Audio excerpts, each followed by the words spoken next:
Bienvenue dans ce nouvel épisode de Décrypte, où nous analysons l'actualité sénégalaise avec objectivité. Aujourd'hui, nous abordons l'affaire du prétendu cambriolage au Trésor public, un incident que certains médias ont exagéré pour jeter le discrédit sur l'État et sa capacité à sécuriser les données gouvernementales. Dans la nuit du dimanche 2 mars 2025, une intrusion a eu lieu au Trésor public, situé au 15 rue Malenfant à Dakar. Des individus non identifiés ont pénétré dans 3 bureaux et emporté quelques matériels sans grande valeur. Contrairement aux spéculations, aucune donnée sensible n'a été compromise et le système central du Trésor public est resté intact. C'est ce qu'a confirmé le syndicat unique des travailleurs du Trésor, qui qualifie l'incident de mineur et rassure les populations sur la sécurisation des données. Le syndicat unique des travailleurs du Trésor tient à rassurer les concitoyens sur la sécurité et la fiabilité de notre système informatique de gestion de la trésorerie, qui n'a connu aucune perturbation. Les données du Trésor sont stockées dans des serveurs ultra sécurisés, avec des technologies de pointe et des algorithmes puissants dans un lieu quasiment inaccessible. Certains journaux, notamment l'Observateur, ont rapidement relayé l'affaire en la présentant comme un braquage numérique, orchestré avec des complicités internes. Cette manière de traiter l'information laisse entendre que l'État est incapable de sécuriser les finances publiques, alors que les faits ne corroborent pas cette version alarmiste.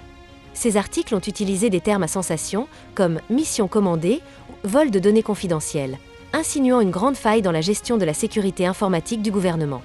C'est pourquoi, le syndicat unique des travailleurs du Trésor a rapidement assuré que l'ensemble des fichiers et des transactions financières sont sauvegardés et protégés. D'où leur communiqué. Pourquoi une telle exagération ? L'analyse des réactions montre que cette affaire est utilisée par certains opposants politiques et certains médias pour fragiliser l'image du gouvernement en matière de gestion des finances et de cybersécurité. En dramatisant un simple vol de matériel sans valeur, ils cherchent à semer le doute sur la capacité de l'administration à protéger les ressources du pays. Les journalistes ont une responsabilité, informer sans manipuler. Un traitement sérieux de cette affaire aurait impliqué la vérification des faits avant de publier des conclusions hâtives. L'équilibre des sources en intégrant la version officielle au lieu de privilégier une narration sensationnaliste.